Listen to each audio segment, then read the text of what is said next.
Good morning and welcome to Better Thyself segment of Dr. Lamba's Awakening Call.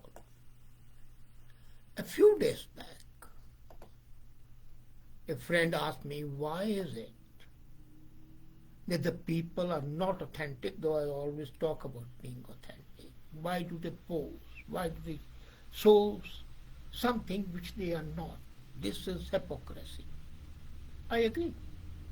And this question was raised by a nuclear scientist, Sujit Sundararajan, from Vellore, India, earlier at the nuclear station, now has. The question is that the people are basically honest, but they suffer from various flaws. This is exactly what is hubris, what Aristotle talks about. And people can be imposters, dishonest, posers, to camouflage their deficiency. Even when they want to be honest, the emotions of jealousy, envy, and a desire to be better than what they are inhibits them. And that is why they pose. Essentially, when they are posing, they are showing a vulnerability. The vulnerability is that they want to be something which they are not. So what to do? Then pose. If they are very miserly, they'll pose as very generous. If they are very, very individualistic, they'll pose as being very social. In fact, it's an imposter. And this is the camouflage they wear. I know of a person, a former Air Force officer, belonged to a very decent family. Unfortunately, his father was a very honest man for him, unfortunately for him. So maybe his youth wasn't that bountiful as his classmates were. So he developed a passion for money. But then he knew that excessive greed is bad. So when the father died, he educated his sisters. Great job, absolutely. But then he wanted to overpower their emotions and made them lead and live according to his desires. And here the journey started up being an impostor, a bully, posing to be decent, civilized. Secondly, he had some relations who were better known, maybe not that as rich. And that gave him a certain pain that even in his milieu, when that relation went there, he was given a seat of honor which was denied to him. So a sense of inferiority develops. And when that sense of inferiority develops, then you've got to cover it up. Especially when sense of inferiority is coupled with a sense of jealousy, not envy. Envy is always good. Because when you are envious, you want to better yourself. Jealousy is self-consuming. So this desire to be better than others, when you're not, coupled with the desire to suppress your real self, makes you behave in that manner. And until and unless they can rip off this burqa, this camouflage, they lead a life of themselves. And then what happens? The popular saying, you can deceive some of the people all the time, all the people some of the time, but you can't deceive all the people all the time. And people see through them. And who are the people who see through them? The people who are nearest to you, your partner, life partner, the husband or wife, your children, your siblings. They always see through you because they are in connectivity with you all the time. And sometime or the other, either your actions betray you, they are contradictory to what you assert. or you let the mask off. So then what happens? It starts a chain reaction. The people who love you, admire you. The child would admire his father as his hero. Sisters, brothers, they look up to the elder sibling as a demigod. So when they see these chinks in the armor, they develop a certain sense of, even if not hatred, at least a sense of irritability that why is he trying to do that? And then causes the man. And secondly, what happens? When this thing happens, the man who is suffering from this syndrome, this is a psychological problem. This imposter syndrome is a psychological problem. So when the person is suffering and then he sees that his mask is being ripped off, then he tries to cover it up by overt actions, and those actions in fact undermine his credibility still further. So that person doesn't remain authentic. So how to be authentic? How not to be what a person from his imposter syndrome suffering is like? The most important is never be ashamed of yourself. It's immaterial what you do, right or wrong. You have done, it's a part of your personality. Second, keep a journal, write on everything. But what's still more important is what I wrote in my idea of the day, the other day. And I have been mulling on this question for a long time. Well, especially when the nuclear scientist talked to me last week. Surjit, why not have an accountability partner? We have life partners. We have partners in business. But do we have an ombudsman to oversee an action of us? Who can tell us, here, you're going wrong. Now, each one of us has a conscious within ourselves. What is conscious?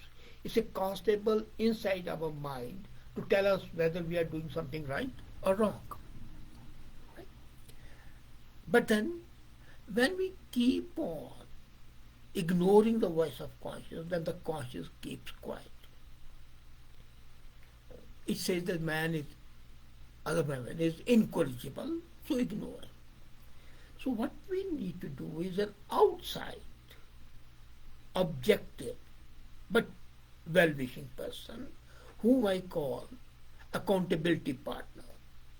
Or I also call such a person your personal ombudsman. Now, this partner is essentially the lives of some who don't have control on their emotions, or other emotions overcome them, and especially negative emotions like jealousy and inferiority complex. All those people who simply don't have focus. And the focus is there is from the wrong values.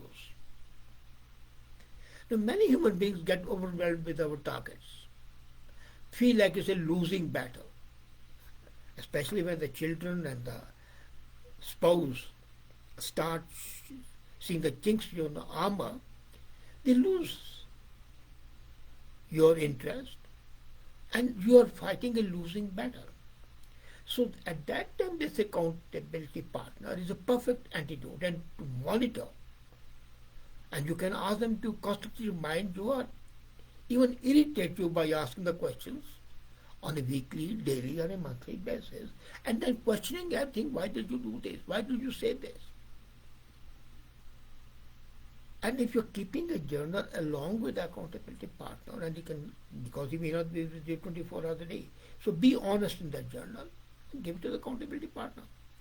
So you can then dream, plan, and grow your dream with. All you need is somebody to make sure that you walk your talk. An imposter syndrome guy never walks that talk. He talks and walks something different. Now, we as human beings all have dreams, aspirations, desires, goals. and we wish for ourselves and want to will them into our lives. However realistic or non-realistic they may appear to be, it's manifest we work towards achieving our consistent basis. But human beings, as they are, get on a roller coaster of distractions, excuses, emotions, and mind games. And they cannot really get into that treadmill. Some people say, just do it, don't talk about it. That's foolish. The right kind of pressure, is something one waiting for you, pushing you at every point, sharing in each other's success. This sense of sharing, communication is extremely important. And when you share with somebody whom you can trust, then your chinks in the armor are also revealed, your defects are also revealed. Where there is a project, a purpose, an attitudinal shift, and this imposter design is basically an attitudinal shift, or even simply an idea that needs to come to life, having an accountability partner. Someone you have put in a position of observance, judgment, and command, the booster. So this accountability partner plus journal keeping is one thing. Third, but before you do this, you have got to recognize that you are suffering from this disease. It's a disease, as I said, psychological condition. And it's very difficult to acknowledge that you are being a hypocrite. And most of the hypocrites normally do exactly what the opposite are saying. They would say, well, we are very reasonable, and they'll be most unreasonable. They're supposed to be very religious and very, very spiritual. Really, they are the most materialistic persons in the world. So whatever they say, you can take a diametric right about turn and see that what they're saying is not really true. What happens is, as I said, inferiority complex, failures, and also the jealousy, these emotions. And the failures may not be in career, may not be exam. Failure, say, to hold your say in your circle. So once you are snubbed in a meeting, for example, then what do? Then you come up with the stories, grandiose tales, which have no relevance to the reality. And that makes you feel that you are better than the others are. But you forget that the others see through you. And that imposter design would never be working perfectly. You've got to get over that. It's like, you see, the biggest problem is we are immunized against the diseases of the body. We take vaccine for COVID, we take vaccine for flu, for asthma, and so on and so forth, shingles. Do we take a vaccine for jealousy? Do we take a vaccine for inferiority complex, which is in fact posing as superiority complex? And then these people who suffer from syndrome have a problem. They think they are the be-all and end-all of all knowledge. They forget that majority of the human beings, 99.99%, cannot be perfect. Everybody cannot be a human encyclopedia. But then they cannot tolerate that somebody else has more capability, more understanding than they have. So then they concoct stories and then show that they are much better, and then since they are better, their voice should be listened. They try to impose their will. And this imposition of will is accepted by the people who have obliged to them. The people, they have done something good, so they are obliged to them.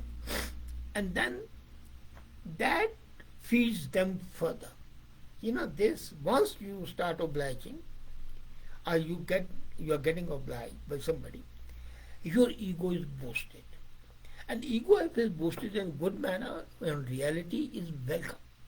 But if it's fed with a false flames, then it's harmful. So first we have got to recognize the cause of that and then remove the cause. And the best thing is get up in the morning, look at yourself in the face and tell what you really are. Tell that these are the faults that you have done the previous day. These are the lies you have told. Then look at the journal you wrote last night. Is there anything which you omitted? Go to your accountability partner or to your ombudsman. Give it to him to read. Study. Sit with him for an hour or so that he can dissect your actions and tell you where you did wrong and what you said wrong. And why you said, you explained to him very honestly. And this consistently, if done, will definitely make you a better man. That is if you want to be. The people suffering from imposter syndrome normally don't want to recover. And then it's too bad for them. Their children start drifting away. And when the children drift away because they want to be honest, the person thinks that they are not being good children. They are denying their obligations. So what the children do is, they say, okay, let's give them the financial support, let's do whatever thing proper. But inside their heart, they are not happy. So the meeting is never, never congenial. Same is about the other relations. Some would keep quiet, some would not. Your friends will start shunning you. And that's a tragedy when you are practically, without open declaration, are boycotted morally, socially, and psychologically. And that makes you feel, well, you are more sinned against than sinning. At that time, your accountability partner, at that time, your journal, at that time, your introspection comes to your aid and helps you become a better human being. Thank you.